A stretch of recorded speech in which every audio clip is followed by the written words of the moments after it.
Родителите се на трошок поради неодговорност во училиштата и општината. Обвинија денес на пресод ВМРО ДПМНЕ. Ваква несериозност кон образованието и учениците немало никогаш досега. Најголем број од учениците кои патуваат до нивните училишта и за кои училиштата треба да обезбедат превоз или сами се снаоѓаат или наставата ја следат онлайн. Да, добро слушнавте. Училиштата од Штип со исклучок на едно или две од нив, поради несериозното однесување на претпоставените, доцнат со тендерските постапки за превоз на ученици кои родителите ќе ги чини цело богатство во текот на овој месец. Тоа што се уште не се избрани оператори за реализација на превозот е непобитен факт за незаинтересираноста на надлежните за успешно спроведување на образовниот процес.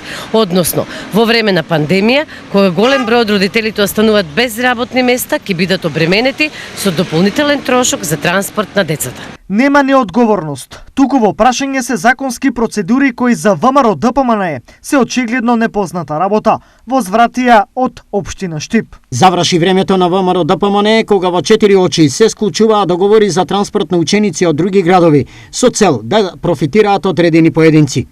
Сега во времето на Социјалдемократскиот сојуз ние ги запазуваме сите законски рамки кои што се потребни за да се заврши една јавна тендерска постапка со која што учениците добиваат сигурен превоз до своите училишта. Велат од општината.